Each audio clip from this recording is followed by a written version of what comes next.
प्रश्न 1। पहला स्वाधीनता संग्राम 1857 के दौरान बहादुर शाह जफर को कहां से गिरफ्तार किया गया था?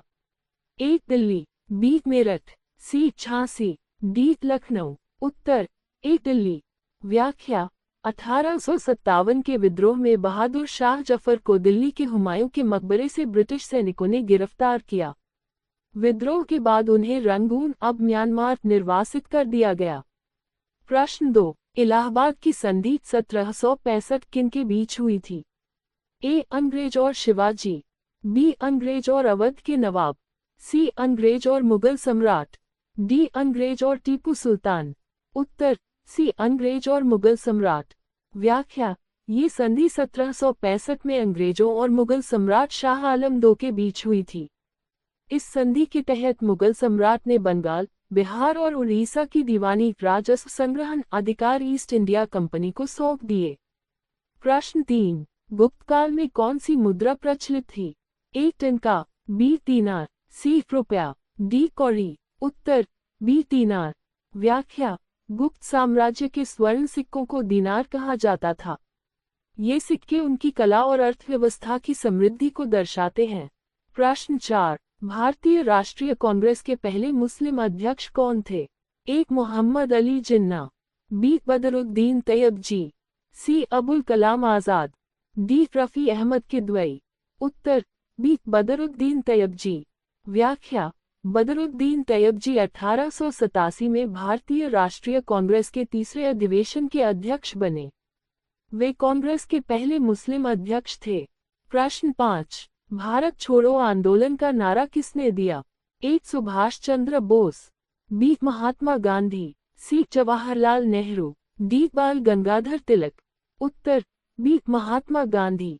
व्याख्या महात्मा गांधी ने 8 अगस्त 1942 को बंबई के गोवालिया टैंक मैदान से करो या मरो का नारा देते हुए भारत छोड़ो आंदोलन शुरू किया। प्रश्न 6। भारत में हरित क्रांति का मुख्य उद्देश्य क्या था? ए औद्योगिकीकरण को बढ़ावा देना, बी अनाज उत्पादन में वृद्धि करना, सी जल संसाधनों का विकास, डी विदेशी व्यापार को बढ़ावा देना। उत्तर बी अनाज उत्पादन में वृद्धि करना। व्याख्या हरित क्रांति का मुख्य उद्देश्य गेहूं और चावल जैसे अनाजों के उत्पादन में वृद्धि करना था। इसका आरंभ 1960 के दशक में नॉर्मन बोरलॉग और एम.एस. स्वामीनाथन के प्रयासों से हुआ। प्रश्न 7। भारत में मुद्रास्फीति को मापने के लिए कौन सा सूचकांक प्रयोग किया जाता है? ए उपभोक्ता मूल्य सूचकांक CPI, बी थोक मूल्य सूचकांक WPI, सी सकल घरेलू उत्पाद GDP, डी राष्ट्रीय आय। उत्तर बी थोक मूल्य सूचकांक WPI। व्याख्या भारत में मुद्रास्फीति को मापने के लिए प्रमुख रूप से थोक मूल्य सूचकांक WPI का उपयोग किया जाता है। हालांकि हाल के वर्षों में उपभोक्ता मूल्य सूचकांक CPI को भी महत्व दिया गया है। प्रश्न 8। भारत में नई आर्थिक नीति 1991 के तहत कौन सी रणनीतियां अपनाई गईं? ए उदारीकरण, निजीकरण और वैश्वीकरण, बी राष्ट्रीयकरण और समाजवाद, सी आर्थिक नियंत्रण और नियोजन, डी ग्रामीण विकास। उत्तर ए उदारीकरण, निजीकरण और वैश्वीकरण। व्याख्या 1991 की नई आर्थिक नीति का मुख्य उद्देश्य भारत की अर्थव्यवस्था को उदार बनाना, निजी क्षेत्रों को बढ़ावा देना और वैश्विक बाजार से जोड़ना था। प्रश्न 9। मेक इन इंडिया योजना का उद्देश्य क्या है?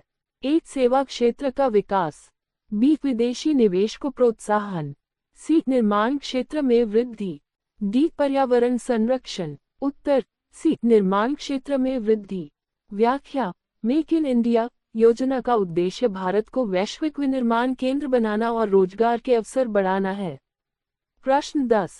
भारत सरकार ने GST माल और सेवा कर कब लागू किया? ए 1 जनवरी 2016, बी 1 जुलाई 2017, सी 1 अप्रैल 2018, डी 1 जून 2015।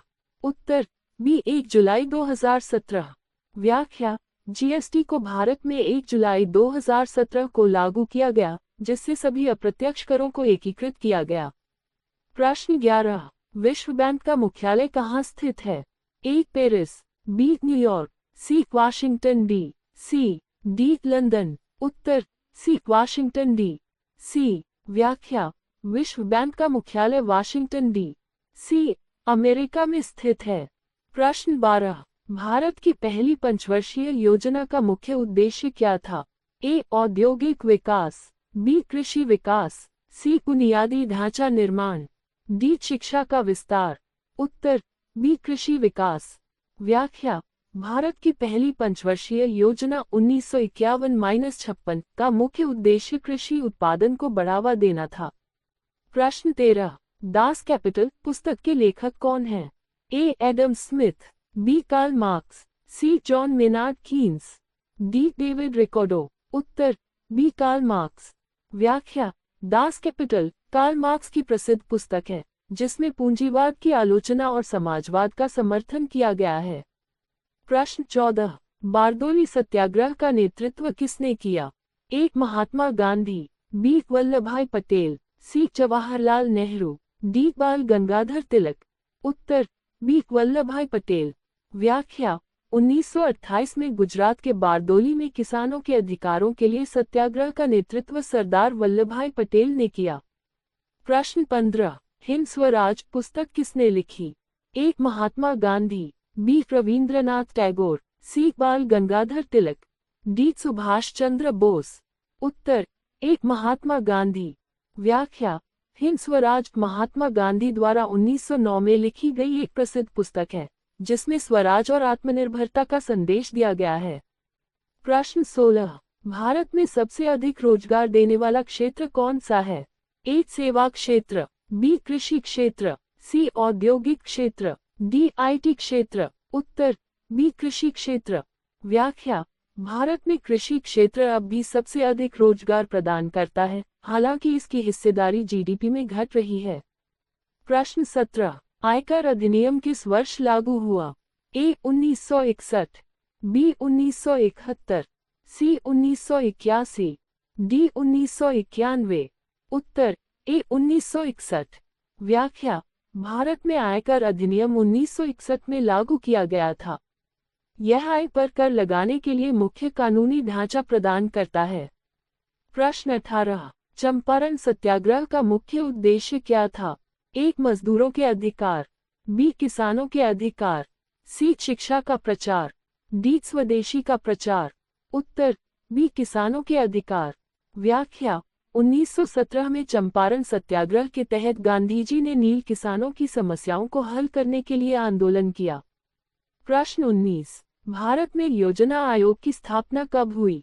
ए 1947, बी 1950, सी 1951, डी 1965। उत्तर बी 1950। व्याख्या योजना आयोग की स्थापना 15 मार्च 1950 को भारत में आर्थिक और सामाजिक विकास की योजना बनाने के लिए हुई थी। प्रश्न 20 स्वर्णिम चतुर्भुज योजना का मुख्य उद्देश्य क्या था? ए रेलवे विस्तार, बी सड़क परिवहन को सुधारना, सी कृषि विकास, डी ऊर्जा क्षेत्र का विकास। उत्तर बी सड़क परिवहन को सुधारना। व्याख्या स्वर्णिम चतुर्भुज योजना भारत में 4 प्रमुख महानगरों दिल्ली, मुंबई, चेन्नई, कोलकाता को जोड़ने के लिए सड़क नेटवर्क के निर्माण पर केंद्रित है।